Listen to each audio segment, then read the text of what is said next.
evening and welcome. My name is Gatel Ruiz Nicholas, and I will be your host.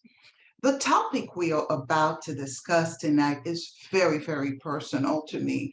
And it kind of hit me because this week, actually, I was reading a young couple in their 30s vacationed in Haiti. However, they have not made it home. They were kidnapped. And according to the United Nations Integrated Office in Haiti, can you believe this? There were 531 deaths, 399 injuries, and 277 kidnappings in gang related incidents between January to mid March. And as we're speaking, those numbers may have increased. It has become impossible to reside in Haiti. And many families who never thought they would immigrate abroad are leaving all they have, their homes, their businesses, their family, because they do not feel safe as the gangs continue to take over. So tonight, we have a gentleman who fully understands the political, the economic, and social ills that have caused Haiti to decline.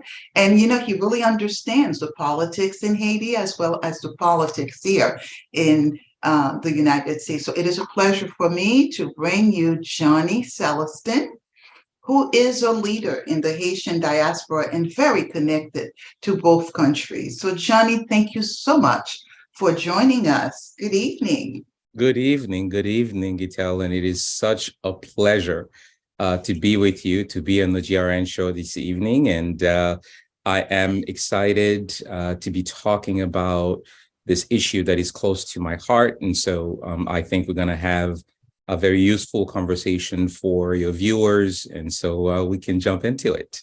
Awesome. Well, just so the viewers know, give us a very brief synopsis of who you are, what you've done. And I've mentioned you all connected to both countries. So maybe you might want to touch on that a little bit. Sure. So I was born in Haiti, came here in my teens, live mostly in New York. I live in New York City. I work currently as a deputy director within the mayor's office, specifically focus in the Office of Minority and Women-Owned Business Enterprises, so helping our minority and women-owned businesses to work with the city, which has a budget of almost $40 billion. And so that's part of the work to make sure that our community is economically viable, is participating in that work. And so I am an engaged citizen, both engage here in the United States, consistently participate in all efforts that deals with elections, and very involved in Haiti. I moved back to Haiti after the earthquake in 2010 and lived there until 2020. And I moved there with the intent to stay. I moved with my family, my wife and my daughter. And so, I really am, and when I was in Haiti, of course, was also very involved and sort of, civil society. And so that's kind of, I'm a sort of a political analyst and kind of really look at the challenges that affects our community, whether it is as Haitian Americans here, what we need, the role that we play and can play on the issues that are affecting Haiti. And then, of course, trying to understand the historical issues that affected Haiti and the contemporary issues that are challenging our country now. So I bring all of that with a lot of sort of private sector, public sector, nonprofit experience, et cetera. Super. And of course, we've worked together during the election for Biden. So it was very rewarding to kind of work together, make something happen, and ultimately he was elected. But quite often people don't really understand how important Haiti is to the United States strategically. When I left Haiti it was under Papa Doc. So It was authoritarian. It was very, very brutal, which is a reason why my family left. And from that point on, we've been trying to create a democracy in Haiti, and we have not succeeded. But the United States continue to push. Tell us, Why do you think we're so important strategically to the United States? Well, I mean, I think there is something about Haiti that holds the imaginary, right? The imagination of the world. And I think quite often we talk about the history of Haiti. What we've achieved has not been surpassed since, neither by us or anybody else. We've been the only country where slaves revolted and transformed and changed the idea that we as Black people, as people of color who were seen as subhuman, all of a sudden kind of decided that not only were we human, but we also sort of deserve to live in kind of this democratic society where human rights apply to all. So to some extent, we really pushed the boundary on what it really meant to talk about human rights in the world, right? Because we kind of brought something to the fore that says that everybody really matters, right? And so as it relates to the United States, in the beginning, of course, our revolution affected the United States because folks know this, but it's worth remembering that, during the enslaved, and I don't call, we were not slave, we were enslaved. During that period when our ancestors were enslaved, they were worth more.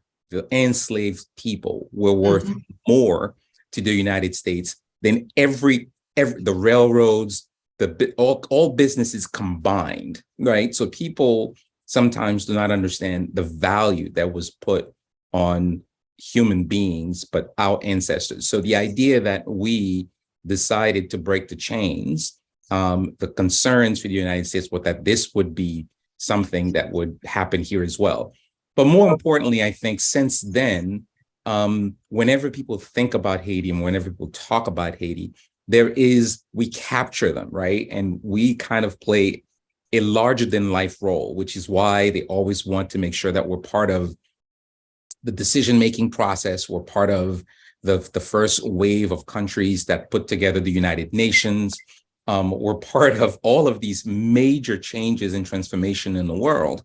And that's because when people see Haiti being there, somehow it brings a level of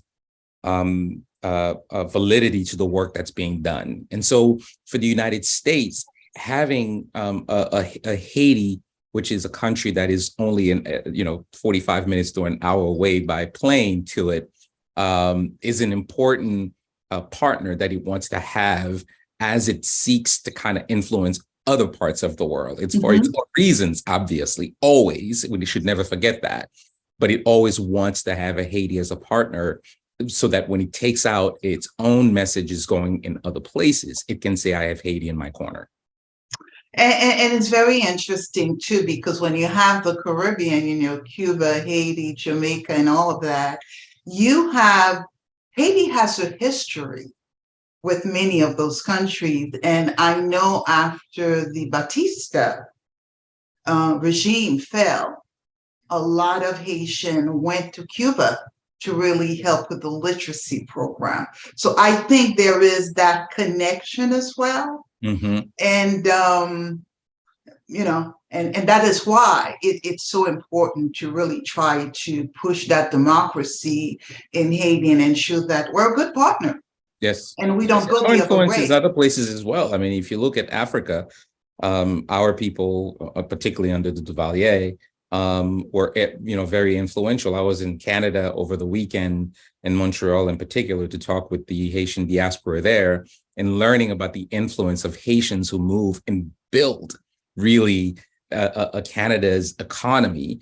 I never really knew how important we were to Canada. So, whether it is in Latin America, South America, in Africa, and here on the Western Hemisphere, we were extremely influential.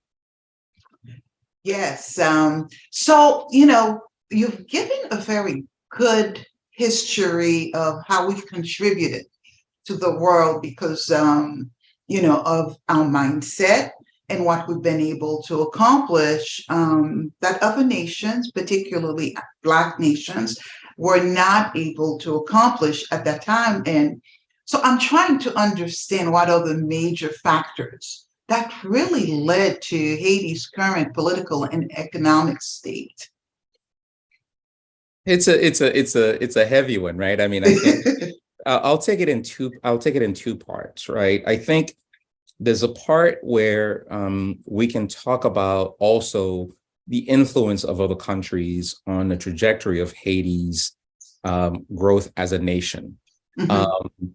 And so when you have countries like France and the United States and England and Spain and many others who were trying to sort of mitigate Haiti's revolution, that never really stopped, right? Mhm. And so you move from there to the occupation in 1915, to the various coups, et cetera.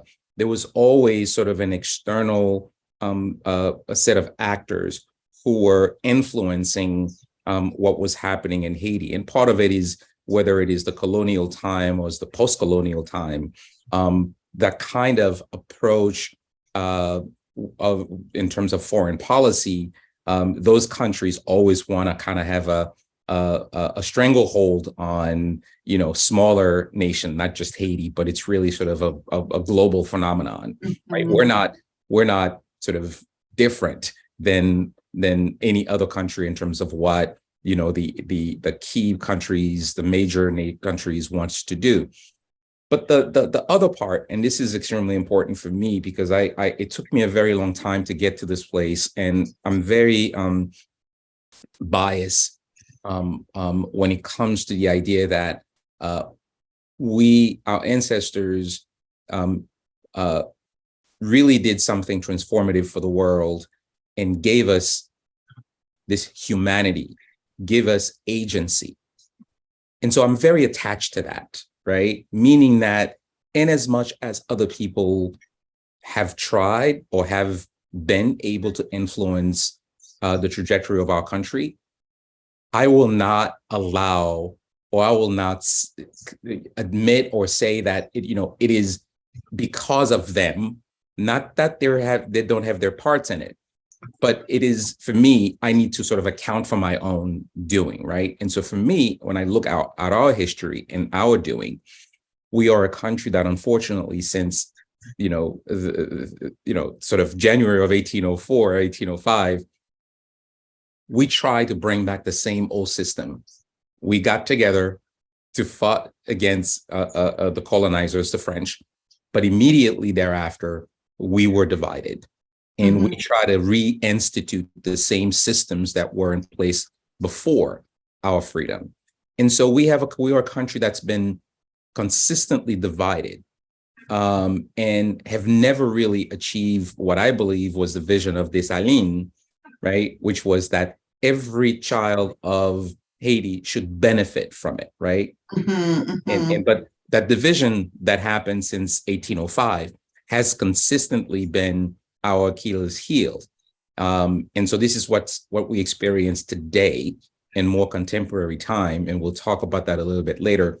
I'll connect where we are in 2022 with everything that we've done to ourselves since Mhm. 1805, right? There are no surprises there. What we're experiencing today are things that are the result of the way in which we did not build a nation. We had a Mhm. country, but we never built a nation that ensured that its citizen felt wholly part of that nation. Mhm. I go back, Johnny, to I can't even remember the year, but right after Baby Doc left, we've gone through some major setbacks. When you think about the embargo, when you think about the earthquake, and many other things, of course, the lack of leadership or the lack of compassion for the people.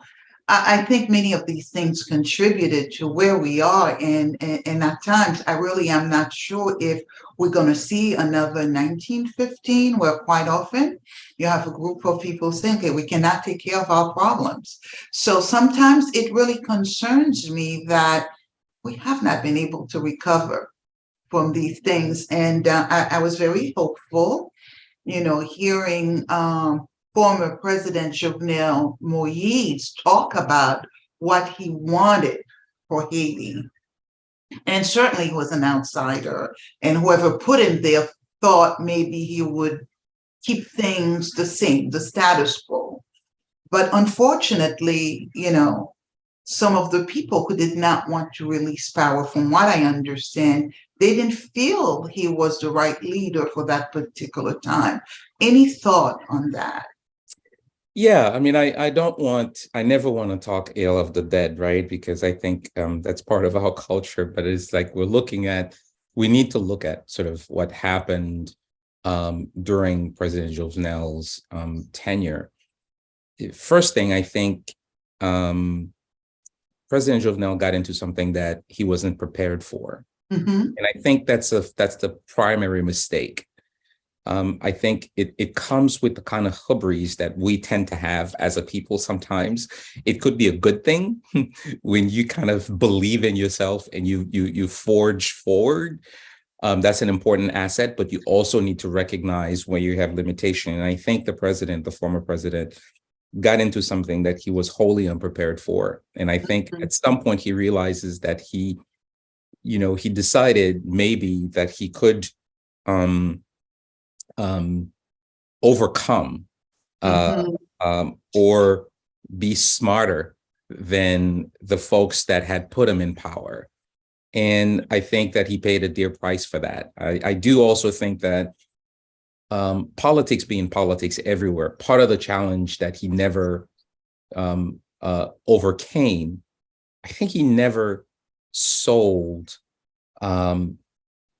his vision to the people, right? Very important point. I think closer to his death, he started to kind of talk about those things. But he talked about it in a way that even for progressive people like me who would be on his side, begun to kind of recognize him as, I'm seeing a little bit of, when he says things like, I'm the man, and after God, right? After God, I'm the only one. He sort of took all of this on his own by himself, right? And that is part of the thing that kind of, it was illustrated in how he died. Yeah, his demise. Alone. I agree. In his home with his wife, like that, no one came to his aid. So it really showed you the fact that he was alone. And I think lacking the backing of the people, not selling a different vision, put him in a place where he was extremely vulnerable, and he paid dearly for that. And you've mentioned something, politics being what it is, no matter where in the world, you have to have allies. Yep. Part of that leadership development, or, trying to maximize the opportunities for the people, you have to have different allies so that you're not doing it by yourself. So the current, when you think, okay, I'm going to do it, obviously the heart was in the right place, but the mechanism and the structure may not have been there to facilitate that. So we're going to take a very short break, and we will be right back.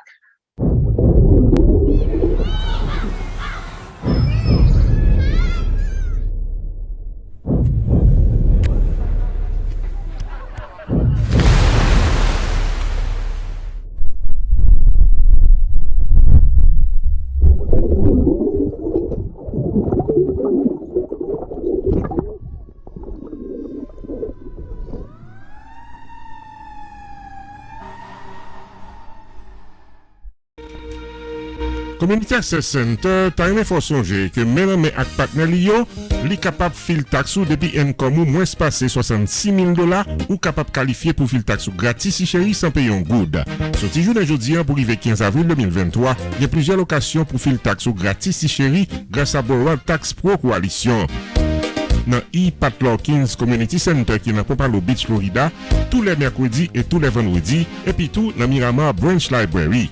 Pour fil taxe gratis, c'est important pour réunir quelques documents pour rendez-vous, tant que identification légale, d'abord tout forme, carte sécurité sociale, bank statement, copie taxe année passée. Pour fil taxe gratis, depuis un commun en bas $66,000, relais community access center, dans 954 534 91 13, ou carré tout dans 954 357 81 80 ou bien 754 999 0309. Fil taxe gratis depuis un commun en bas $66,000. C'est un courtoisie, Community Access Center, main à main avec Bois Tax Pro Coalition.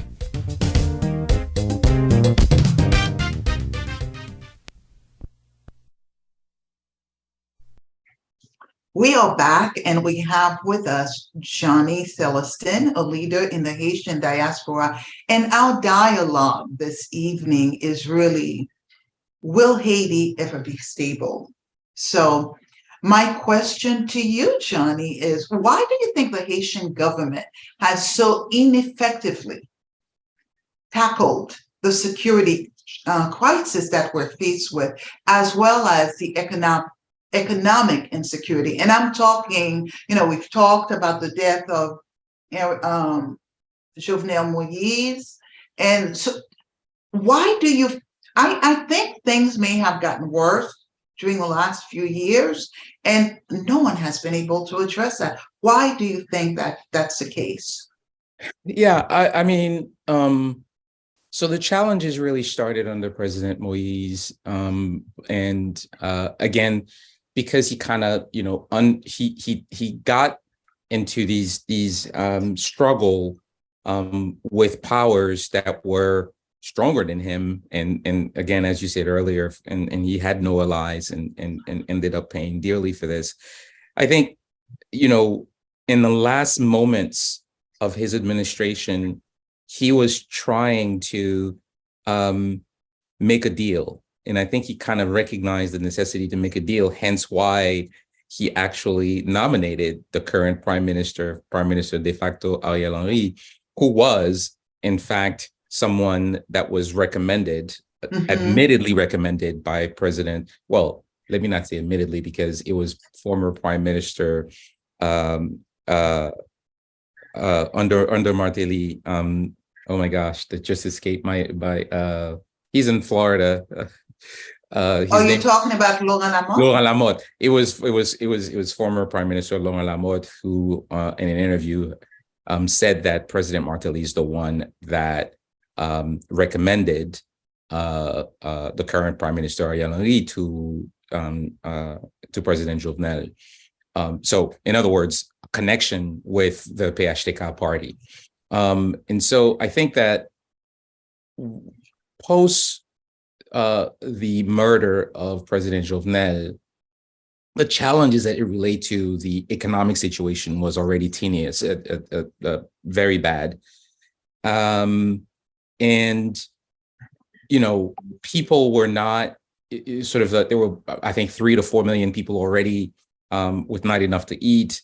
And the Prime Minister Ariel Henry, who did not have a mandate, right, came into power without any roadmap.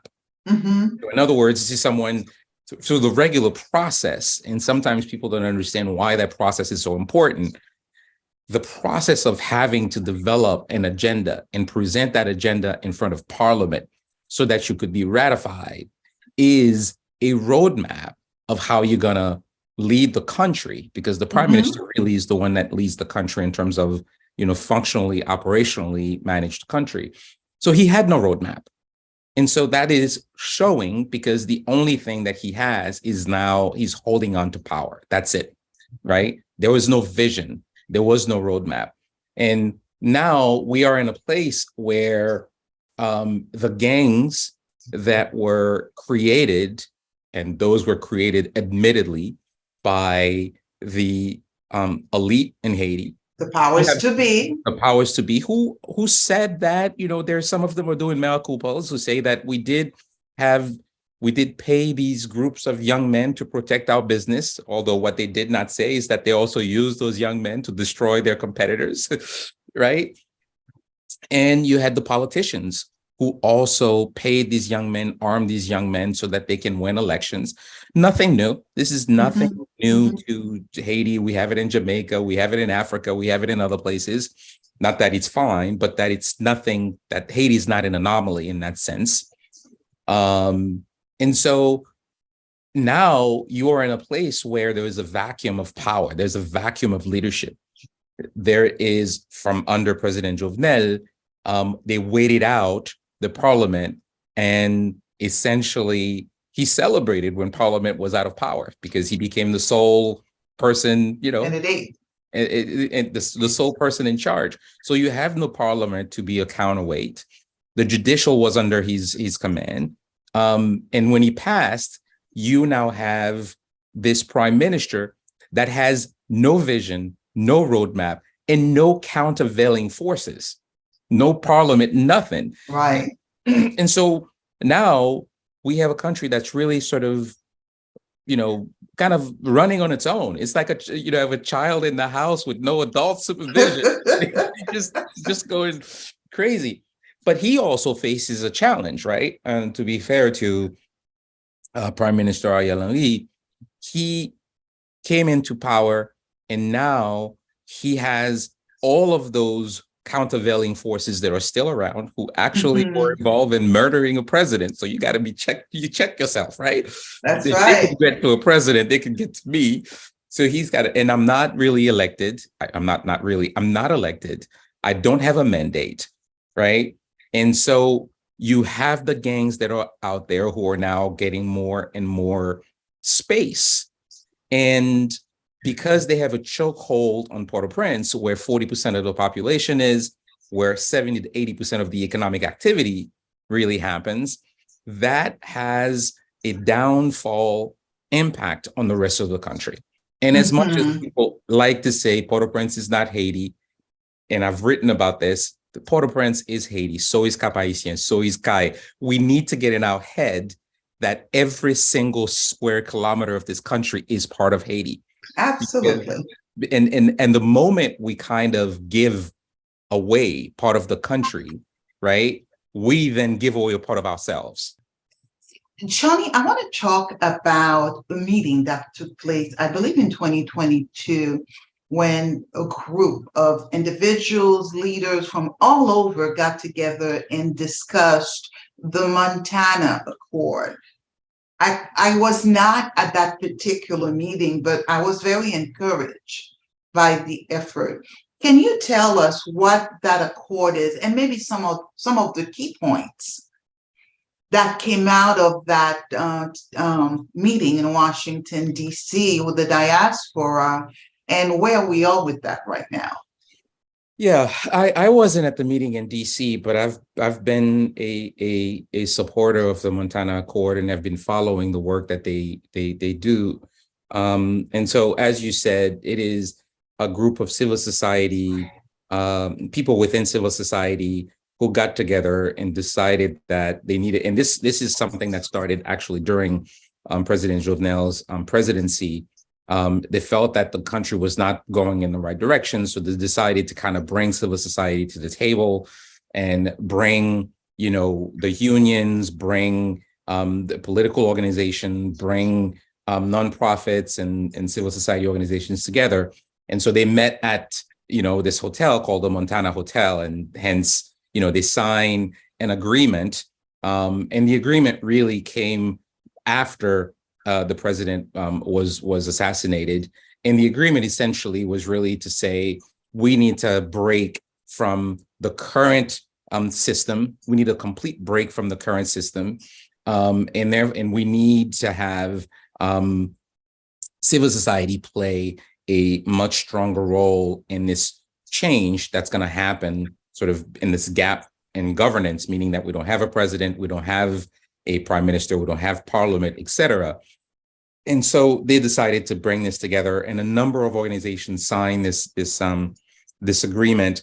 And I think one of the most important thing that for me in terms of their achievement was this very first thing, which was the ability to kind of bring a lot of people from different political parties, a lot of civil society organization and unions, sort of a group of folks that would not normally sit together to the table, and through very difficult process came out with an accord, an agreement, right? The other thing that I think they did was to demonstrate, and that was part of the agreement. Part of the agreement was that they were going to have a group which was called the KNT, the Conseil National de Transition, which is the Transitional Council. And so they created that group and they held an election, right? A second degree election, meaning that since we could not have election because of all that was happening, we should try to have an election by proxy, meaning that you have a representative from across the country, you have representative from across civil society, you have representative from across the political parties. And so by having an election, a second degree election, you could have some degree of trust that these folks are representative, right? And so they did have the election, and I think the election it was public, it was on Facebook, it was transparent, and at which time they elected a prime minister and a president. Fui Jean, for the Economist, was the former governor of the central bank, was elected as the president interim, and then former Senator Stephen Benoit was elected as the prime minister. So I think that was the second biggest sort of achievement that they have. Since then, I think, in as much as that they've tried to kind of really mobilize the rest of civil society to push on the current prime minister as they were going through negotiation, unfortunately, there hasn't been any real achievement, right? And that's been unfortunate because I think that they've really kind of thought about reimagine, right? What Haiti could be. But I think, and this is a personal opinion because I kind of try to analyze what have been their failure.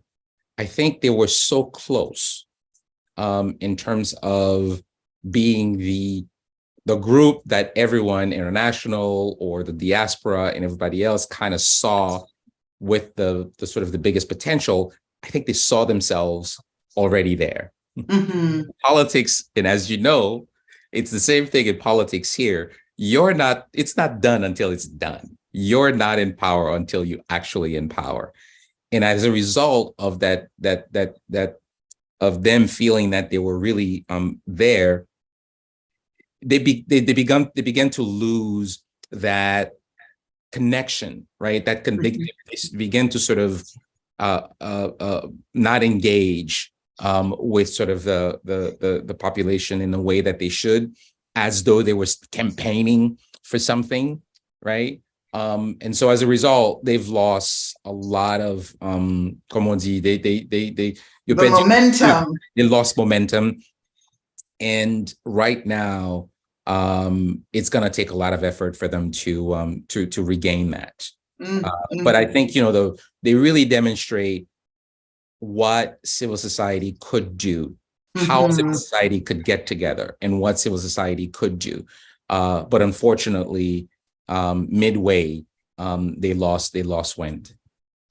It's interesting. I was reading your article, your op-ed page last week, and one of the things you've mentioned is that and you just mentioned it today as well, we're such a divided people, and going way back centuries. To me, it sounds like this group of individuals were willing to put their heads together and work together for the betterment of Haiti and its people. And I'm a little bit I don't understand why such a important work that was done, no one took the time to really look at it, to say, okay, maybe we'll take a little bit of this, we won't take that.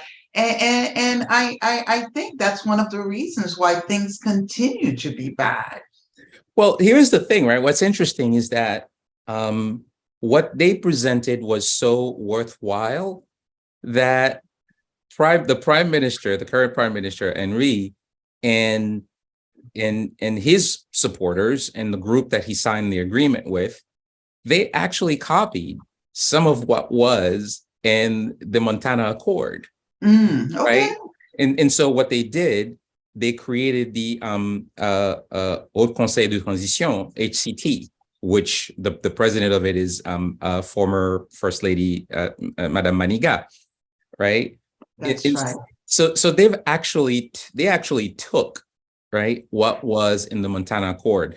They are also going to create a second structure, which is an organe de contrôle, which is the same thing that the Montana Accord had in place, which is going to be a separate group that kind of oversee governmental spending, right? So they've taken that because it was a good idea. But of course, they water it down, meaning that the HCT, which Madame Manigat, has no oversight over the government. It's only there to give recommendation, right? But not necessarily to hold the government accountable for anything. So that's unfortunate, but they did take part of it. In my argument to the folks who are in the Montana Accord, I think this idea that we are in a perpetual starting over needs to stop. I you know. And I hear people talk a lot. Obviously, Ukraine, the United States has been a very strong support of Ukraine. And people often ask, how come Ukraine is getting all this help and not Haiti? So what do you tell people who have that conversation with you? What is it that we're not getting? Yeah, and it's the answer for me is always very straightforward. There's no ambiguity about what Ukraine wants. The Ukrainian has a president. The president is clear. We need more stingers. We need more weapons to fight the Russians. And once the president puts out that message, every Ukrainian and non-Ukrainians repeat that same message to every administration that they could influence. So when you see Congress, the United States Congress, their head is on fire. When you see someone like DeSantis made a speech in which he kind of said, Ukraine is not a priority for us, he was very quickly corrected, right? By the Senate, by his colleagues, like everybody on the Republican side checked them. And he had to kind of backtrack on that, right? And so when you juxtapose that to us, today, we as a community, and this is why I was in Canada to keep having this conversation, and I had some roundtables, and I still have to have a roundtable in Florida, but I had them in New York and New Jersey and Massachusetts and Chicago. We need to come as a community to a decision about which way to go. Some folks on one side are saying, the white people did this, it's the Americans' fault, we don't want them involved in our business, so don't help. And then you have another group of people who say, our situation is dire. Our police does not have the capacity to do this. We're not going to go and ask people to go into a civil war. So we need help. And how that help is structured, it shouldn't be an invasion. It shouldn't be an occupation, but we should be getting military aids and support for our police. And some people are adamantly against that. And so when I talk to elected folks, they're like, y'all don't know what you want. And by the way, it's the same when I came back yesterday from Montreal talking to the diaspora there, and the folks who are close to the Prime Minister Trudeau, they tell me the same thing. The Prime Minister and his administration is saying, when I talk to some Haitians, they're completely against us being involved. And when I talk to some Haitians, you want us to be involved. We'll get blamed either way. So guess what? We'll sit this one out. Y'all figure it out. When you know what you want, you tell us, right? And so that tells you why there is such a lack of action from the international community, because nobody wants to touch this hot potato. And yet we're arguing that they want to come in, they want to take our oil and our uraniums. That's why they're giving weapons to the gangs. And so we need to kind of figure out as a community, I'm going around to have this conversation because I think we need to struggle with the conversation, but we need to inform people as well.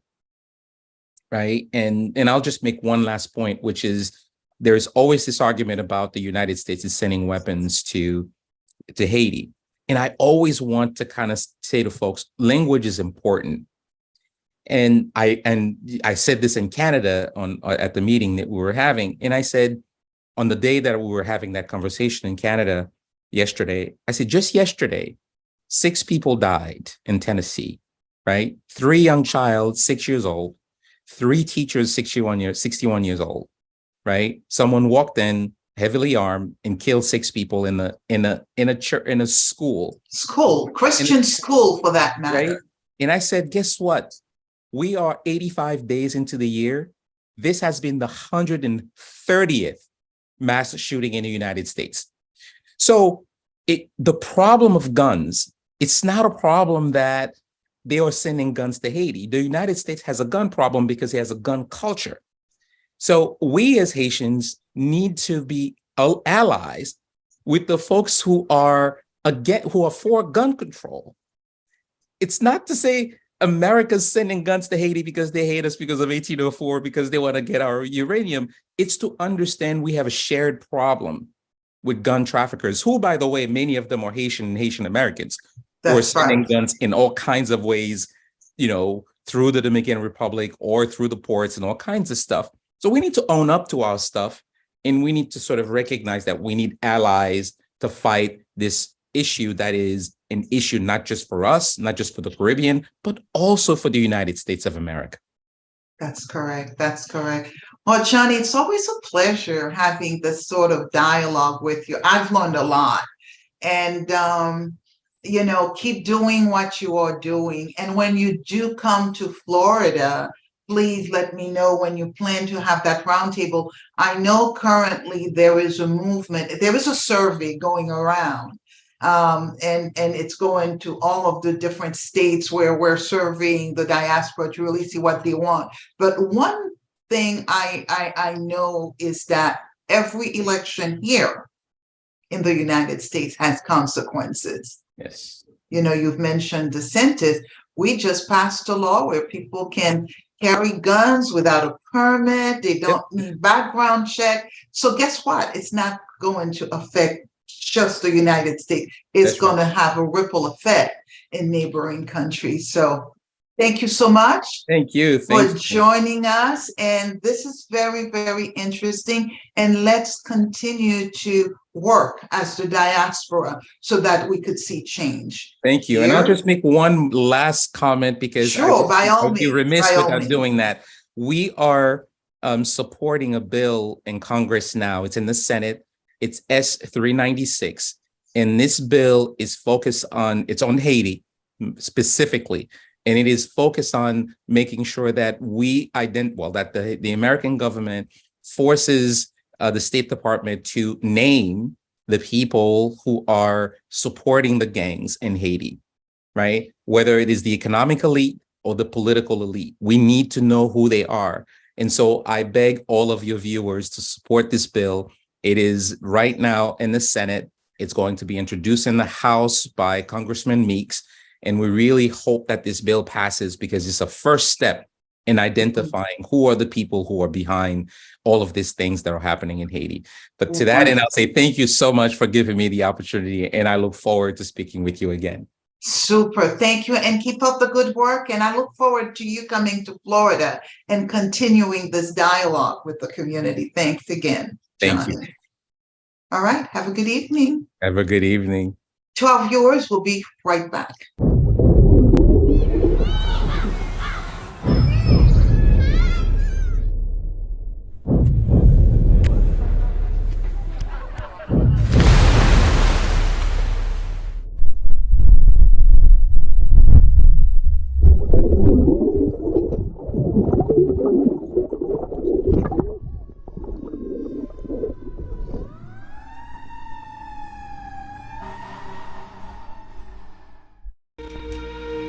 Community Access Center ta remè fò sonje ke menanmen ak patnen li yo, li kapab fil taksou depi income ou moins passé $66,000 ou kapab kalifiye pou fil taksou gratis si chéri sans payon good. Soti jounen jodi an pou rive 15 avril 2023, y a plusieurs locations pour fil taksou gratis si chéri grâce à Borrowed Tax Pro Coalition. Dans Pat Lawkins Community Center qui est dans Pompano Beach, Florida, tous les mercredis et tous les vendredis, et puis tout dans Miramar Branch Library.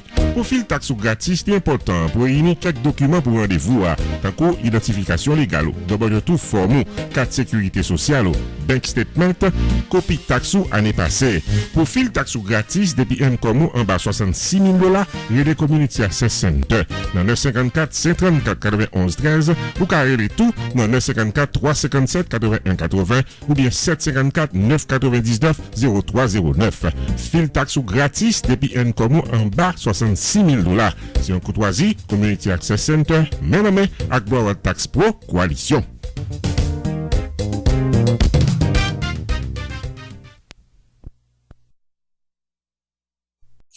It's a very sad situation in Haiti, and what we've heard tonight is that the Haitian diaspora plays a big role in changing U.S. policy towards Haiti. You've heard of a new bill that we're encouraging people to be engaged in, to call their Congress people, so that we can really identify some of the people who are creating chaos and insecurity in Haiti. So to my viewers, whatever you can do, let's, as a group of people who love our country, let's do it. And I also believe that it is very important that we have a voice here, meaning that you've heard me mention all elections have consequences, and such as DeSantis. We put DeSantis in power, and guess what?